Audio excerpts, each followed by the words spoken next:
He was found, but not the way we wanted him found.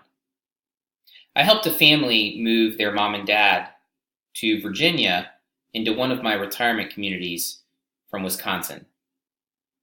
When I met them for the first time, the wife was vivacious and fiercely independent, and you could tell she wore the pants in the family. The dad was pretty quiet and just followed his wife around and did whatever she said. One day, while the wife was out, the family came and took their dad out to go furniture shopping. They brought their grandkids and really made a big family day out of it. While they were shopping, though, they turned around and Grandpa wasn't there. What started off as looking behind couches and under tables turned into a county-wide manhunt with helicopters and canines. A couple days later, he was found, but not the way we wanted him found. This story, unfortunately, doesn't have a good ending. You see, he had dementia, and we didn't know that. He got lost, and in the cold of night, he fell and he hit his head, about 2 miles from where he was last seen. We all have parents, we all have grandparents, and we have friends that have parents and grandparents, and we see people every day. And so we've probably seen and interacted with someone that had dementia. Now, what did you think when you saw them? What did you think when you were around them? You're not alone if you thought they were crazy. They were senile. You're not alone if you didn't even know how to act. It's not a secret that there is a stigma or a stereotype with dementia, and that's okay. According to the Alzheimer's Association, 5.7 million Americans are living with dementia, and that number is supposed to rise to 14 million Americans by the year 2050. I've managed retirement communities that over the years have cared for hundreds of people living with dementia. I've seen people pour orange juice on their cereal. But I've also seen the most loving embrace among people from different cultures. I've seen retired Army colonels not know how to open a door. But I've also seen the same man dancing and belly laughing when you played Do the Twist. We can all help people living with dementia live lives of joy. But first we have to understand what the disease is and what it isn't. We have to know how to create joy for people living with dementia and prevent sadness, because all together we can help people living with dementia live better lives. So let's dive into what it is and what it isn't, plus how we fit into the puzzle. We'll debunk a couple of myths about dementia. First, dementia is not memory loss. Memory loss is certainly part of dementia, but defining it as simply memory loss ignores so many areas that are affected. This picture might be disturbing, but this is a picture of a normal, healthy brain and a brain of someone that has Alzheimer's. Alzheimer's is just a type of dementia. Alzheimer's is not different than dementia. It's not separate. Every Alzheimer's diagnosis is a dementia diagnosis, but not every dementia diagnosis is Alzheimer's. The National Institute of Aging defines dementia as the loss of cognitive functioning, thinking, remembering, and reasoning, and also the loss of behavioral abilities to such an extent that it interferes with a person's daily life and activities. You see, it's actually the atrophy of the brain,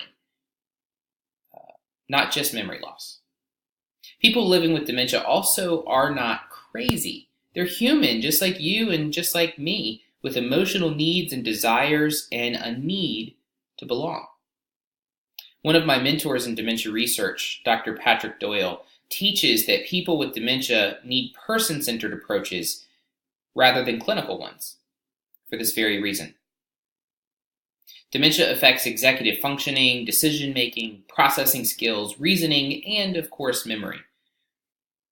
Think about a time when you got your wisdom teeth taken out. And you probably heard the stories about when you woke up and you said some things that you probably would not have said otherwise. That's reasoning. Reasoning is the ability to know what to say and when to say it and what to do and not to do. Imagine if you woke up just like that time where you got your wisdom teeth taken out. Imagine if you woke up like that every single day. Could you imagine the stories that people would start to tell about you? There's fundamental actions that we can take to help those that are living with dementia, but it's probably more basic than you think. Remember that we are the ones with good cognition. I say this because far too often I hear family members tell their loved ones no, or tell them something that they probably shouldn't. If someone with dementia asks you, even if they are a grandparent themselves, they might ask you if their grandparent is still alive, or they might talk about their grandparent or their mom and dad as if they were still alive too. Even if they passed away 20, 30, 50 years ago, our job and our response should not be to tell them that, no, that's not true, that's not accurate, they're no longer alive. It's okay to respond back with asking about their grandparent or asking them to tell about their favorite memory of their grandparent or their parent or where they lived, or just ask questions about them. But not to tell them no. That's their reality that they're living with. And we need to be in their reality with them. Teepa Snow, one of the leaders in dementia education in the country, talks about this very philosophy in her presentation, Building Awareness. We need to treat people with dementia as people. Show them that kindness is still alive. We need to learn their interests and talk about their interests. Find out what they're capable of doing. Just because they can't do one thing doesn't mean that they can't do anything. The white paper, Living with Dementia, Changing the Status Quo by Dr. Patrick Doyle that I mentioned earlier, talks a lot about this very thing. Even though their memory might be affected, people with dementia still remember some pretty incredible things. Use this to your advantage. They may not remember breakfast, but they might remember their favorite birthday. They might remember their favorite story about their career. One of my favorite examples of this is Coach Bobby. He was a resident in one of my communities. No one could ever get him to talk or do anything. But I learned that he was a baseball coach. So one day I got a ball and I asked him to play catch with me. That same man that never did anything, never spoke a word, was playing catch with me and telling me about his favorite team that he coached. Just about a week ago, I took some residents to play golf for men's club. I don't do that very often, but every once in a while I love to get out with my residents. Two of those residents had dementia.